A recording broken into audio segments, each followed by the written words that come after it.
Bonjour à toutes et à toutes. J'ai le sentiment que c'est le moment de vous dire ce qui m'arrive et la raison pour laquelle Marion et moi nous avons dû annuler tous les séminaires jusqu'au 1er juillet. Je suis actuellement en thérapie pour un cancer de la gorge, un traitement lourd, 3 chimiothérapies, 35 séances de radiothérapie, tout ça en même temps. Et j'en suis déjà à la 7e semaine, il me reste une, paraît-il la plus dure. Puis les 15 jours qui suivent sont encore, paraît-il, très durs, enfin voilà.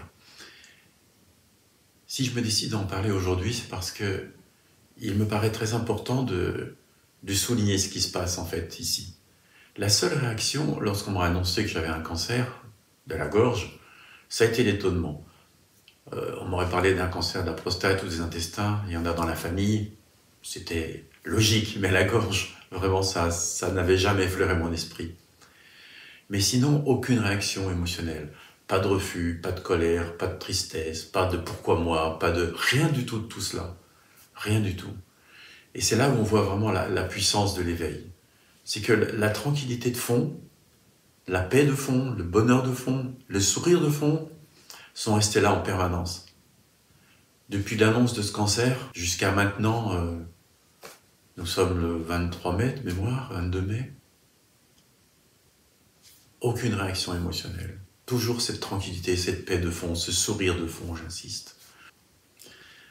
Alors, j'entends déjà ceux qui pensent que lorsque l'éveil est là, il n'y a plus de maladie physique, c'est qu'on n'a pas éveillé ou qu'on a encore des choses à comprendre, etc., etc. Mais n'oublions pas que certains grands sages comme Ramana Maharshi ou Nisargadatta Maharaj sont morts d'un cancer. Autrement dit, penser que parce que l'éveil est là, il n'y a plus de maladie, c'est juste une histoire. C'est juste des pensées crues. En fait, ce qui est important aussi, c'est que la seule phrase qui est montée à ce moment-là, c'est la suivante: que ta volonté soit faite. Non pas dans le sens de qu'un jour ta volonté soit faite, mais dans le sens de je sais que c'est ta volonté, qu'elle s'accomplisse. Autrement dit, il est évident ici, depuis 1984, la première expérience mystique et d'éveil qui a eu lieu ici, c'est absolument évident que tout, absolument tout, arrive toujours de soi-même et d'une façon parfaite. Tout est absolument parfait. Il n'y a jamais d'erreur. Jamais, jamais, jamais. Alors, qu'est-ce que je pourrais bien dire contre ce qui m'arrive? Ça n'a aucun sens. Évidemment, puisque ça arrive, c'est le mieux qui puisse arriver en soi. Non pas forcément pour moi, il n'y a pas de moi d'ailleurs, mais pour cet organisme appelé Gérard, mais en soi, en tant que ce qui est, c'est forcément le mieux qui puisse arriver. Alors bien sûr, Gérard en a tiré des leçons déjà, et c'est sûrement pas fini, j'en sais rien du tout, mais probablement pas. Des leçons, c'est peut-être pas le bon mot, disons des compréhensions. Il y a des vasanas qui ont été vus, qui se sont effondrés. Une chose qui m'a beaucoup touché, c'est le nombre de personnes, très peu de gens sont au courant pour l'instant, mais le nombre de personnes qui, à l'annonce de ce cancer, ont réagi, ont été là, m'ont dit je t'aime, je suis avec toi, je pense à toi, mes pensées d'amour vont vers toi. Ou encore ceux qui m'ont dit ah mais attends, tu pourrais appeler un tel ou un tel, il fait telle chose, ça pourrait t'aider, etc. J'ai jamais été aidé comme ça auparavant, et c'est une vraie bénédiction. Bien sûr, il y a Marion qui est là tous les jours avec son amour, sa présence, hein, ses soins énergétiques, quotidiens, pluriquotidiens, grâce à qui aujourd'hui je peux encore parler, je peux encore manger, pas beaucoup parce que l'estomac ne supporte rien, mais j'ai peu de douleur finalement. Et alors qu'on m'avait prédit des choses horribles, on dit que souvent lorsqu'on traite ce genre de cancer de la manière dont je suis traité, au bout de 15 jours, 3 semaines, on atterrit à l'hôpital et on ne peut plus manger, on a tellement mal, on a une sonde gastrique ou enfin des choses comme ça. Et là, cette semaine, je suis encore là à pouvoir vous parler normalement finalement, avec quelques douleurs. Et puis des douleurs dans le cou. Franchement, rien de dramatique. Ce ne sont que des douleurs finalement, rien de grave. Rien de grave. Et puis Marion, bien sûr, mais aussi d'autres, Jean-Pierre, Annie, Gaël, Jérôme, Alain, et d'autres dont j'oublie le nom là maintenant. Une vraie grâce en fait, une vraie grâce de pouvoir être accompagné ainsi. Je souhaite à tous ceux qui traversent des épreuves comme celle-ci de pouvoir être accompagnés de la sorte. Et une chose qui est très importante, c'est que la vraie guérison, celle à laquelle nous devons aspirer tous, n'est pas physique, elle n'est pas psycho-émotionnelle, elle n'est pas spirituelle dans le sens de un Dieu extérieur, elle est non-duelle. elle est vraiment non seulement de réaliser qu'il n'est que cela, que ce monde est illusoire, qu'il n'y a pas de moi, mais aussi de vivre pleinement au quotidien, sans cesse, c'est-à-dire un éveil parfait, complet, non seulement complet, voir que tout est une évidence, que tout est cela, mais parfait, c'est-à-dire qu'il n'est plus vécu que cette évidence. Et tant que cet éveil n'est pas complet et parfait, alors la guérison n'est pas complète et parfaite. Et en fait, toute maladie, entre guillemets, et tout trouble psycho-émotionnel, toute crise spirituelle, n'est là que dans ce but précis, qu'une invitation sans cesse renouvelée à un éveil et complet et parfait.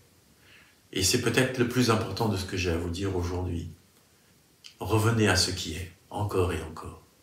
Une autre chose qui me paraît importante, c'est de voir que l'éveil, en fait, c'est facile au paradis, comme disait cette femme bouddhiste qui est maître d'Adi Ashanti.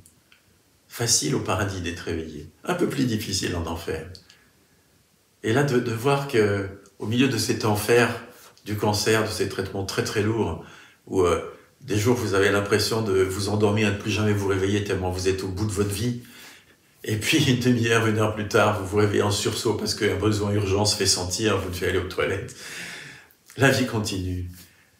Et voir que, au milieu de cet enfer qui a été vécu au niveau du corps, car ça a été vraiment très très difficile à certains moments, l'éveil demeure. C'est-à-dire que, au milieu de tout cela, la paix demeure, le sourire demeure, la joie demeure, le bonheur demeure, la tranquillité de fond est toujours là.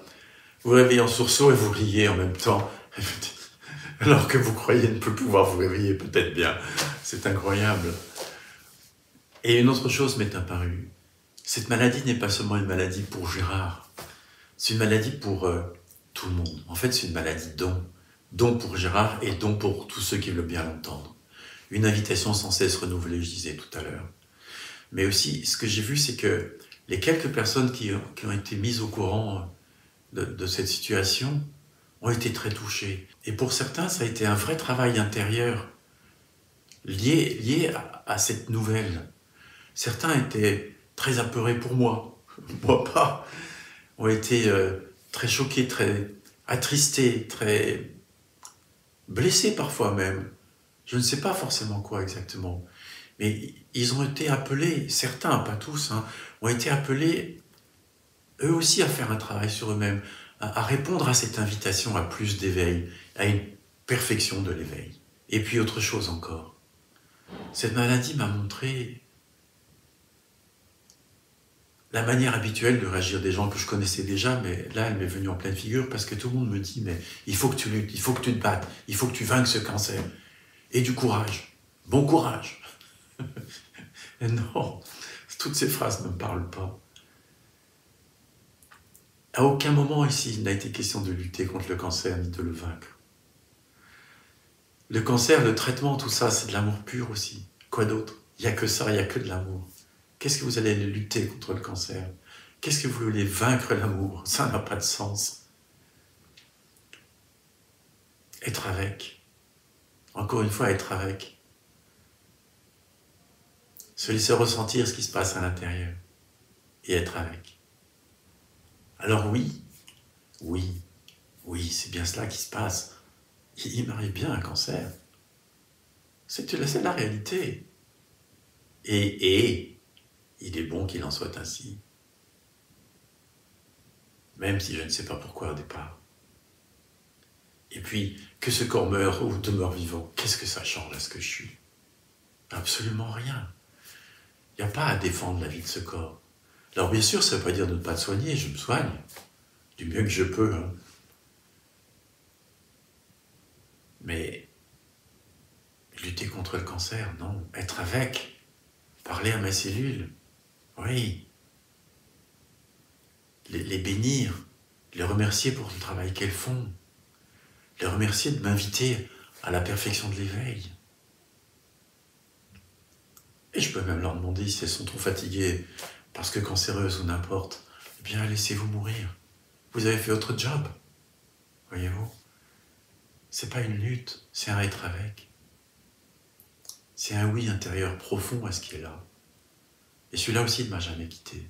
À aucun moment, ça n'a dit non. Ça a dit non. Alors oui, j'ai une chance énorme. J'ai vécu cette expérience mystique et d'éveil en 1984. À l'époque, tout était déjà là. Tout ce qui a été réalisé plus tard était déjà là, au fond, sauf pas vu clairement à ce moment-là. Et il est évident que tout arrive toujours pour le mieux, donc forcément ça facilite les choses. Il est évident, ce oui intérieur, il est là. L'évidence que tout est de l'amour est là depuis tout le temps. Forcément, ça facilite les choses. Une autre chose importante est l'hésychasme. Ce mot m'est apparu à la conscience au bout de quelques jours de traitement. Et je me suis souvenu que je pratiquais ça il y a des années, plus de 30 ans de cela. L'hésychasme, c'est une prière censée se répéter, utilisée au départ par les moines du désert, les orthodoxes. À propos de l'hésychasme, je tiens à ajouter que pour les moines orthodoxes, à un moment donné se produit un retournement. Et ce n'est plus moi qui prie Dieu, c'est Dieu qui se prie lui-même. Et ça, c'est très, très important. Dieu se parle à lui-même à travers cette prière. Et l'une d'entre elles est Seigneur Jésus-Christ, Fils de Dieu, fais-moi miséricorde et pitié de moi pécheur. Cette phrase ne me parle plus du tout aujourd'hui. Alors ça s'est tourné, des phrases sont apparues, puis d'autres, et puis d'autres, et puis d'autres. Et finalement, il y en a une qui est restée là. Je suis l'amour et son expression. Je suis l'amour et son expression. Et cette phrase s'est mise à tourner en moi, et tourner, jour et nuit, jour et nuit, jour et nuit. Plusieurs jours comme ça, plusieurs nuits. Et à la fin, ça a juste été Om, Om, Om. À l'inspire, à l'expire, un Om perpétuel, constant comme ça, jour et nuit là aussi. Om. Jusqu'à ce jour où, en pleine radiothérapie sous la machine, le Christ était là, avec d'autres êtres de lumière. Et il était là, au milieu de ce Om, avec une puissance et de guérison, d'amour, de présence. Jésus-Christ a toujours été mon maître. Mais Jésus-Christ est à la fois humain et divin.